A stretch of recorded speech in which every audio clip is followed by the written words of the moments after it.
1 फरवरी को मोदी सरकार 2022 का बजट पेश करेगी। ऐसे में महिलाओं को वित्त मंत्री निर्मला सीतारमण से इस बार क्या उम्मीदें हैं? क्या केंद्र इस बार के बजट में महंगाई से राहत देगी? इन्हीं संभावनाओं को लेकर महिलाओं से बात की हमारी संवाददाता महिमा जैन ने। आज बढ़ती महंगाई से हर कोई त्रस्त है। ऐसे में आगामी दिनों में यूनियन बजट केंद्र सरकार पेश करने जा रही है। तो वहीं इसी बीच मैं मौजूद हूं गृहिणियों के बीच, जहां हम जानेंगे कि आखिर इनको बजट से क्या उम्मीदें हैं। और वहीं जो हमारे वित्त मंत्री है खुद निर्मला सीतारमण, वो भी एक गृहिणी है, एक महिला है। तो आखिर हम उनसे जानेंगे कि रसोई में क्या जो है बजट को लेकर उम्मीदें लगाई जा रही है, महिलाएं जो है बजट को लेकर क्या सोच रही है, क्या समझ रही है और उन्हें क्या उम्मीदें हैं इस वक्त इस बजट से। मैम, आप इस बजट से क्या उम्मीदें लगाकर बैठी है? देखिए, बजट का शब्द जो है अंग्रेज काल में प्रयोग होता था। रॉबर्ट पॉल ने सबसे पहले अपने संसद में जो बजट रखा था तो एक चमड़े के थैले में खोला था, जिसका बहुत मजाक बनाया गया था। वैसे बजट से तात्पर्य यही है कि सरकार अपने आय व्यय के हिसाब से हर चीज के दाम निर्धारित करती है। पिछले गत वर्ष में काफी उछाल गिराव हमें देखने को मिला। तो ऐसे में अब आपकी क्या उम्मीदें हैं कि क्या सरकार वाकई जो है कम करने वाली है प्राइसेस में, या फिर इजाफा और हमें देखने को मिलेगा? नहीं, डेफिनेटली मैं आईटी प्रोफेशन से हूँ। I am an IT professional in Bengaluru and definitely जब भी गैस का इंक्रीज होता है तो हमें हीट तो होता ही है। इनफैक्ट जब भी गैस के प्राइसेस दाम बढ़े हैं तो लाइकवाइज सभी चीज़ों के दाम बढ़ जाते हैं। जो भी आपके खाने की जो प्लेट है उसमें बहुत ज़्यादा इजाफा हो जाता है। चावल के दाम बढ़ रहे हैं, दाल के दाम बढ़ रहे हैं, सभी चीज़ों के दाम बढ़ जाते हैं। आप पेट्रोल के प्राइसेस देखिए, अगर पेट्रोल के प्राइसेस अगर बढ़ते हैं तो वो डायरेक्टली इम्पैक्ट होता है ट्रांसपोर्ट पे इम्पैक्ट होगा तो डेफिनेटली जो भी चीज़ें हम ट्रांसपोर्ट होकर आ रही हैं या लाई जा रही हैं वो सब इंक्रीज हो जाती हैं। महंगी हुई या सस्ती? महंगी हुई है खाली। हर चीज में दाम बढ़े हैं, चावल हो चाहे आटा हो, गेहूं, सबके दाम बढ़े हैं। सिलेंडर के भी दाम काफी बढ़ चुके हैं। तो हमें ही दिक्कत होती गृहिणी को। अपने जेंट्स लोगों से हम बजट पैसे मांगते हैं तो वो लोग भी आनाकानी करते हैं कि तुम्हारा खर्चा बढ़ रहा है। ये तो मैंने कहा महंगाई इतनी हो रही है तो अपने आप ही सब्जियों के दाम भी बहुत बढ़ रहे हैं। तो ऐसे में आपने उनसे क्या उम्मीदें लगा रखी है? देखिए मैम, मैं एक वर्किंग वुमेन भी हूँ, तो हमारी उम्मीदें दोहरी हैं। एक तो हमें घर संभालना होता है, ऊपर से नौकरी। तो जैसे मैम अभी थोड़ी देर पहले कह रहे थे, तो टैक्स एग्जेम्पशन जो है वो बहुत इंपॉर्टेंट है कि मौका मिले तो हमें थोड़ा सा टैक्स में और रिबेट मिले, तो जो पैसे उससे बचेंगे कम से कम हम उसका इस्तेमाल कर सकें। नॉर्मल गृहिणी के लिए बहुत मुश्किल है आज के टाइम में सरवाइव करना, क्योंकि जैसे कि कोविड टाइम में आप देख रहे हैं कि प्राइवेट जॉब्स में ऑलमोस्ट 50% पेमेंट दे रहे हैं और उसी 50% में गृहिणी को क्या करना है, मैनेज भी करना है। तो एटलीस्ट जो बेसिक एलिमेंट कह सकते हैं हम किचन के, उसमें चाहे ऑयल हो, चाहे आपके दाल हो, चाहे आप आटा हो, एटलीस्ट इन सब चीज़ों की जो दाम है वो लिमिटेड होने चाहिए। जैसा कि आपने देखा कि मैं इस वक्त गृहिणियों के बीच मौजूद थी और इनकी काफी उम्मीदें हैं। निर्मला सीतारमण जो हमारी वित्त मंत्री हैं, क्योंकि वो एक खुद गृहिणी है, खुद जानती है कि आखिर रसोई का बजट कितना महत्वपूर्ण हो चुका है इस वक्त। और कोरोना में हमने देखा कि कैसे लोग महामारी से ऑलरेडी त्रस्त थे और महंगाई से भी उनके पर डबल मार हमें दिखाई दी। इसी के साथ मैं महिमा जैन, कैमरामैन अविनाश के साथ। आम बजट 1 फरवरी को पेश होगा। बजट को लेकर हर किसी को उम्मीद है। कोटा में युवा वर्ग बजट को लेकर क्या उम्मीद लगाकर बैठा है, इसी मुद्दे पर उनसे बात की हमारे संवाददाता प्रकाश मारू ने।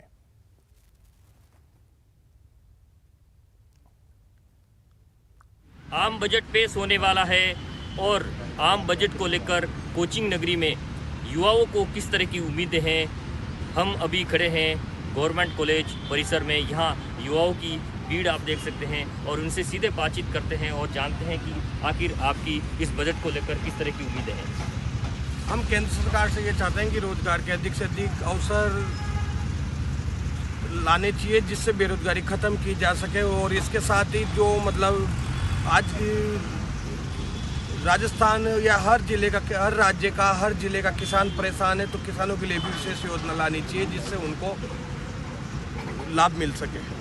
आपको क्या इस बजट से क्या उम्मीद है? महिलाओं को लेकर खास तौर से क्या आप सोचते हैं इसको लेकर? कोरोना काल में आर्थिक स्थिति बहुत खराब हो चुकी थी, लेकिन जब 2022 का बजट पेश होने वाला है तो इससे महिलाओं को भी बहुत सी उम्मीदें हैं। जो महिलाएं निर्धन वर्ग की है, विधवा हैं, गरीब हैं और मध्यम वर्ग वालों को भी है, परेशानियां बहुत सारी हैं, जो अपने परिवार का पालन पोषण नहीं कर पाते, जिनकी कोरोना काल में मृत्यु हो चुकी थी परिवार में, तो उन महिलाओं के लिए उचित रोजगार का अवसर वो प्रदान करें ताकि जो महिलाएं गरीब हैं उन्हें सहारा मिल सके। और जो युवा हैं, युवा वर्ग, उनको आम बजट से काफ़ी उम्मीदें हैं। युवाओं को रोजगार से लेकर तमाम तरह की जो छात्रों को जो सुविधाएं उपलब्ध करवानी चाहिए वो सुविधाएं उपलब्ध हों, ऐसी उम्मीदें यहाँ के जो युवा है उन्होंने पाल रखी है।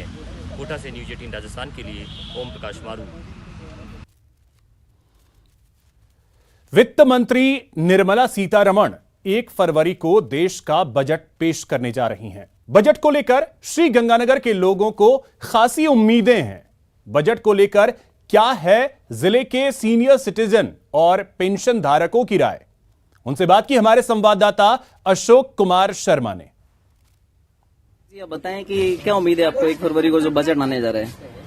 इसमें आयुर्वेद के बारे में हम तो चाहते हैं, हमारे इंडोर हॉस्पिटल कोई नहीं है गंगानगर में, और है तो उस केंद्र की व्यवस्था नहीं है, बंद पड़ा बहुत सालों से क्योंकि स्टाफ नहीं है। तो सेंट्रल गवर्नमेंट को, चाहे राजस्थान की स्टेट गवर्नमेंट को कल बजट वो भी लाएगी, तो वहाँ चाहिए कि ऐसे हॉस्पिटल जैसे एलोपैथी के हैं, जैसे आरजीएस स्कीम लाए हैं, या सेंट्रल गवर्नमेंट की कई स्कीम है जहाँ वो एलोपैथी हॉस्पिटल को उन्होंने स्टैंडर्डाइज कर दिया है, वहाँ लोग या पेंशनर अपना ट्रीटमेंट ले सकते हैं। आयुर्वेद चिकित्सा पद्धति जैसे भारतीय चिकित्सा पद्धति है, इसको बढ़ावा देने के लिए सबसे पहले तो ये है कि भाई ये मेडिसिनल प्लांट जो है इसकी खेती को थोड़ा सा सरकार बढ़ावा दे। जी वो संक्षिप्त में बताइएगा, बताएं। सर, मैं आपके चैनल के माध्यम से सरकार से निवेदन करूंगा कि जब आरटीएस के अंदर पेंशनर या वरिष्ठ नागरिक को बीमार होने पर भर्ती किया जाता है, जैसे कोई का ऑपरेशन होना है, तो ऑपरेशन के अंदर ऑपरेशन की पूरा खर्चा सरकार वहन करे। केंद्र सरकार की वित्त मंत्री निर्मला सीतारमण के द्वारा 1 तारीख को आम बजट पेश किया जाना है, और आम बजट को लेकर श्री गंगानगर सहित मरुधरा वासी काफी उत्साहित नजर आ रहे हैं। केंद्र सरकार वरिष्ठ नागरिक नियम संशोधन कर सभी बुजुर्गों की सुरक्षा सुनिश्चित करे, सभी की फ्री चिकित्सा सुविधा और शिक्षा व्यवस्था करे, और खास जो एक सबसे बड़ी मांग है लंबी कि जनवरी 2020 से जून 2021 तक के रोके गए महंगाई भत्ते का भुगतान के आदेश जारी करे। इससे सारे जो पेंशनर है उनकी पेंशन में और ग्रेजुएटी में और जो भी आफ्टर रिटायरमेंट बेनिफिट्स हैं वो सब प्रभावित हो रहे हैं। बॉस, अभी चूंकि वैश्विक महामारी कोरोना चल रहा है और उसके साथ पेट्रोल की भी महंगाई रेट काफी महंगी है अपने गंगानगर में, उसके बाद आपकी क्या उम्मीद है? Petrol sir. और इसी बीच एक बड़ी खबर आपको बता दें, प्रदेश में बड़ा प्रशासनिक फेरबदल किया गया है। 54 आरपीएस अधिकारियों के तबादले हुए हैं। गृह विभाग ने इसे लेकर आदेश जारी कर दिए हैं। अतिरिक्त पुलिस अधीक्षक स्तर के अधिकारियों के तबादले किए गए हैं। तो एक बड़ी खबर इस वक्त की आपको बता दें, प्रदेश में एक बड़ा प्रशासनिक फेरबदल किया गया है। 54 आरपीएस अधिकारियों के तबादले किए गए हैं, और इसे लेकर के गृह विभाग की तरफ से आदेश जारी कर दिया गया है। अतिरिक्त पुलिस अधीक्षक स्तर के ये अधिकारी हैं। तो पिछले कुछ दिनों में हमने देखा है कि किस तरीके से प्रशासनिक स्तर पे बड़े पैमाने पर फेरबदल किए गए हैं। उसी कड़ी में आज ये बड़ी खबर अभी की, 54 आरपीएस अधिकारियों के तबादले किए गए हैं।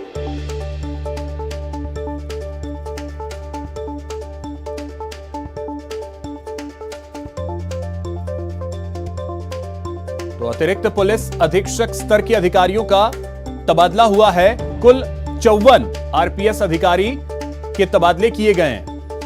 तो पिछले कुछ दिनों में हमने देखा है कि किस तरीके से प्रशासनिक फेरबदल लगातार हो रहे हैं, और उसी कड़ी में आज भी ये तबादला सूची सामने आई है। अधिक जानकारी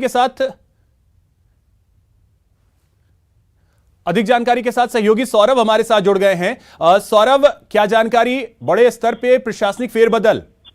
जी बिल्कुल, देखिए 54 आरपीएस के तबादले जो है वो किए गए हैं। ये सभी अधिकारी जो है एसपी स्तर के अधिकारी हैं, और चूंकि यहाँ बदलाव पहले से जो है वो प्रस्तावित था कि ये बदलाव जो है वो होने हैं, उसी आधार पर जो है वो ये बदलाव किए गए हैं। कुछ जगहों पर शिकायतें भी थी, जिसके बाद इस प्रकार का बदलाव जो है वो किया गया है। कई आरपीएस अधिकारियों के जिला एक तरह से बदलाव जो है वो यहाँ पर किए गए हैं। और ये लिस्ट अभी बताया जा रहा है कि और भी एक लिस्ट जो है वो आ सकती है, लेकिन फिलहाल 54 आरपीएस अधिकारियों के तबादले जो है वो गृह विभाग ने कर दिए हैं। जी चलिए, बहुत शुक्रिया सौरभ आपका तमाम जानकारी के लिए।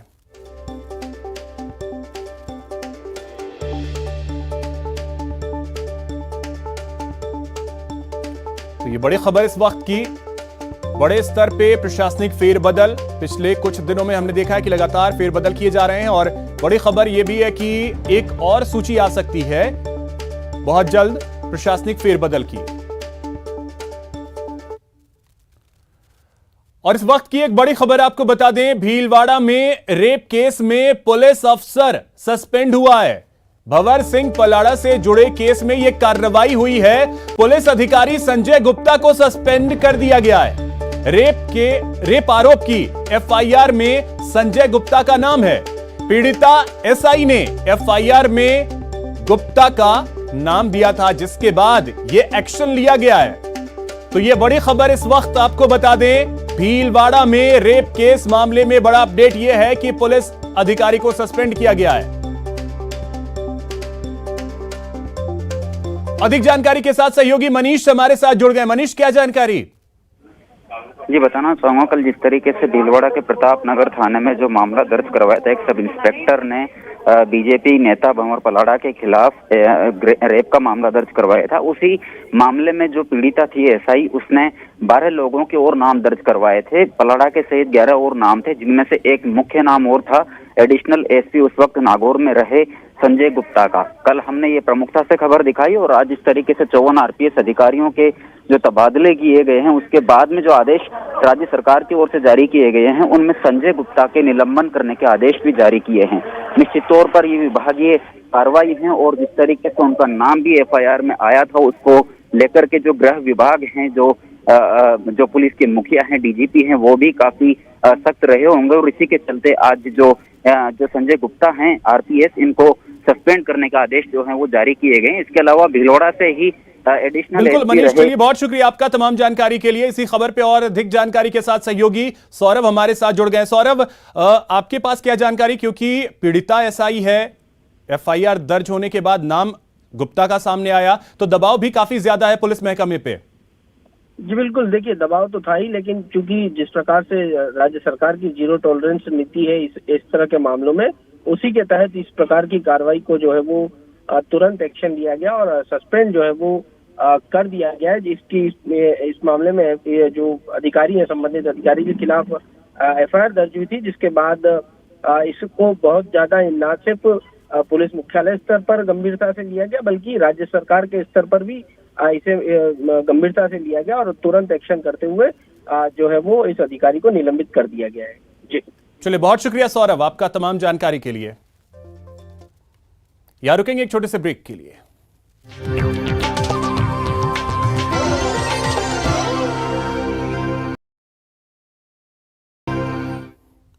ब्रेक के बाद आपका स्वागत है। एक और बड़ी खबर इस वक्त की आपको बता दें, रीट परीक्षा मामले में मंत्री सुभाष गर्ग का पलटवार। मामले की जांच एजेंसियां कर रही हैं।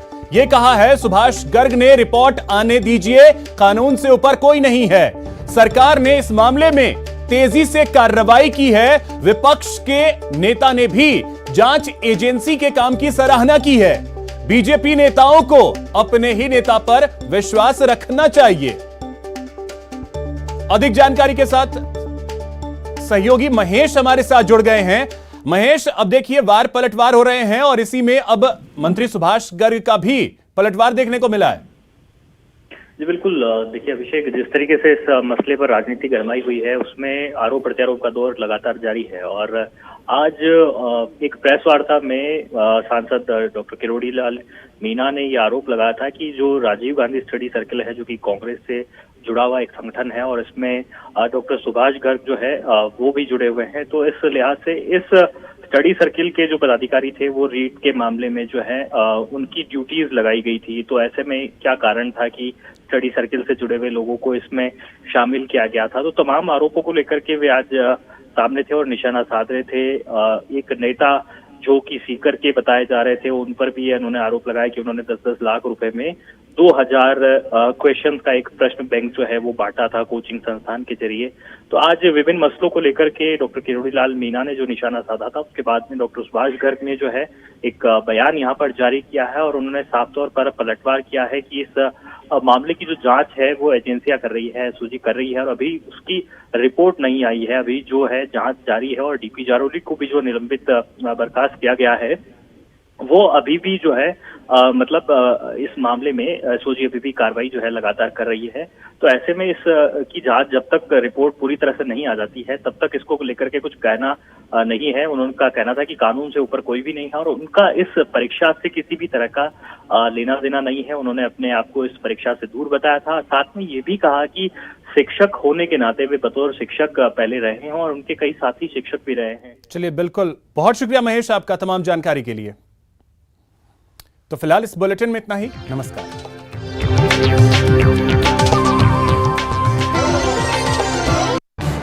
इस न्यूज हेडलाइंस के प्रायोजक पेट सफा आयुर्वेदिक